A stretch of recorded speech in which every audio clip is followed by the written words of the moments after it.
जय श्री कृष्ण। राधे राधे भगतजनों, आज हम कामिका एकादशी व्रत कथा सुनेंगे।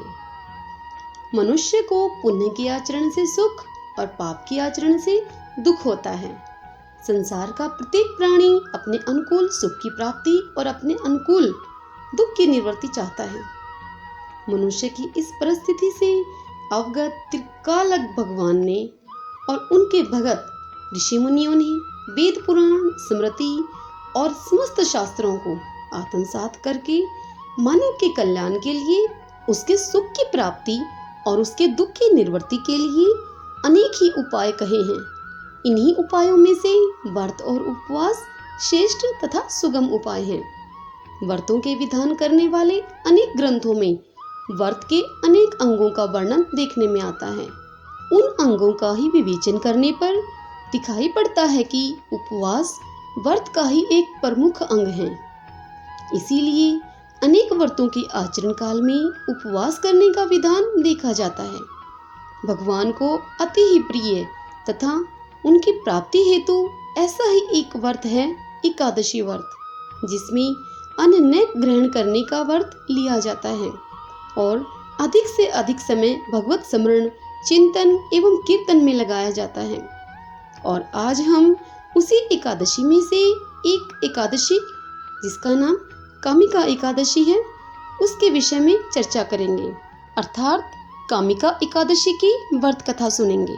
ब्रह्म वैवर्त पुराण में महाराज युधिष्ठिर और भगवान श्री कृष्ण के संवाद में कामिका एकादशी का महात्म्य वर्णित है।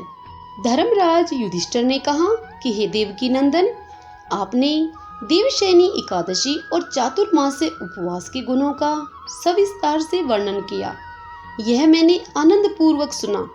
अब आप मुझे श्रावण माह के कृष्ण पक्ष की एकादशी का नाम बतलाइए और उसकी व्रत कथा भी सुविस्तार कहिए तथा इसकी विधि क्या है और इसमें कौन से देवता की पूजा होती है।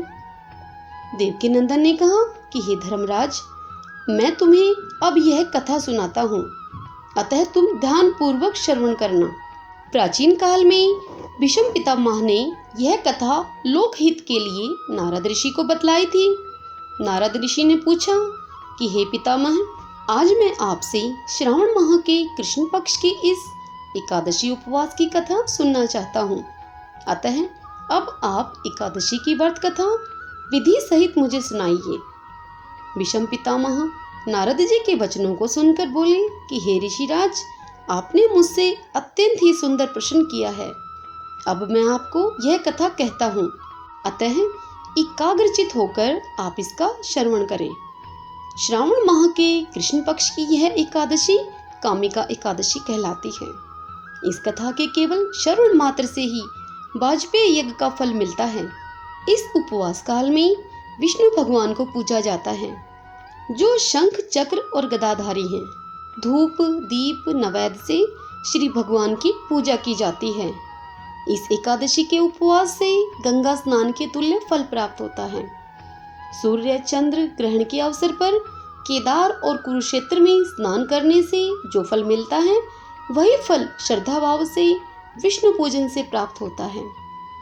समुद्र तथा वन के साथ पृथ्वी दान करने तथा सिंह राशि वालों को गोदावरी नदी में स्नान करने से जो फल प्राप्त होता है, उससे भी अधिक फल विष्णु पूजन से मिलता है। समस्त संसार में ईश पूजन से प्राप्त फल सर्वोपरि होता है। कामिका एकादशी उपवास से प्राप्त फल श्री भगवान के पूजन से प्राप्त फल के ही बराबर होता है। इसलिए भक्ति भाव से विष्णु पूजन न हो पाने पर हमें कामिका एकादशी का उपवास करना चाहिए। आभूषणों से सुसज्जित गो बछड़े सहित के दान से जो पुण्य प्राप्त होता है, वही पुण्य कामिका एकादशी उपवास से मिल जाता है। जो विद्वान लोग इस कामिका एकादशी का उपवास करते हैं और इसके साथ विष्णु पूजन भी करते हैं, तो उससे सब देवों, किन्नरों, नागों व पितरों का पूजन हो जाता है। इसलिए हमें पापों से मुक्ति पाने के लिए यह उपवास नियम अनुसार व विधि पूर्वक करना चाहिए। भवसागर के दुखों में घिरे हुए मनुष्यों को मुक्ति पाने के लिए यह कामिका एकादशी का उपवास अवश्य ही करना चाहिए। कामिका एकादशी उपवास की अग्नि के पुण्य प्रभाव से सारे पाप समूल भस्म हो जाते हैं। समस्त विश्व में पापों का समूल विनाश करने के लिए इससे अधिक उत्तम अन्य कोई एकादशी नहीं है। अतः हे नारद ऋषि, कृष्ण भगवान ने स्वयं अपने श्रीमुख से बतलाया है कि अध्यात्म विद्या से जो पुण्य प्राणियों को प्राप्त होता है, उससे अधिक पुण्य तो कामिका एकादशी उपवास से मिल जाता है। यह उपवास मनुष्यों को मरते समय नरक में जाने से बचाता है, अतः यमराज से सामना भी नहीं होता है। इस एकादशी उपवास के पुण्य प्रभाव से कोई योनि भी नहीं मिलती है, अतः मरणों उपरांत मनुष्य देवलोक में ही जाता है। तुलसी से श्रद्धा पूर्वक भगवान विष्णु का पूजन कामिका एकादशी उपवास के मध्य करने से भव सागर में रहने वाले प्राणी का मन मोह माया में लिप्त नहीं होता। वह जल में रहने वाले कमल पुष्प की तरह ही संसार से विरक्त रहता है। विष्णु भगवान का पूजन तुलसी तल से करने वालों का पुण्य 1 भाग स्वर्ण और 4 भाग चांदी के दान के पुण्य के समान होता है। भगवान श्री हरि का पूजन स्वर्ण आभूषण, मणि, मोती के स्थान पर तुलसी तल से करने वालों के सारे पापों का जड़ से नाश हो जाता है। पितामह बोले कि हे नारद ऋषि, मैं प्रभु की अति ही प्रिय तुलसी को बारंबार नमन करता हूँ।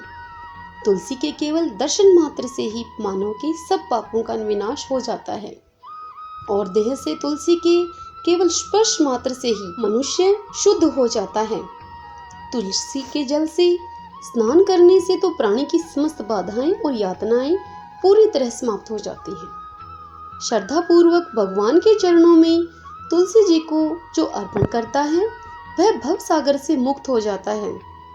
कामिका एकादशी को रात्रि जागरण व दीप दान करने वालों को प्राप्त पुण्य का बखान करने में स्वयं चित्रगुप्त भी असमर्थ हैं। एकादशी उपवास के दिन प्रभु के समक्ष दीप जलाने वालों के पितर उस दिन स्वर्गलोक से वहां अमृत पीने के लिए आते हैं।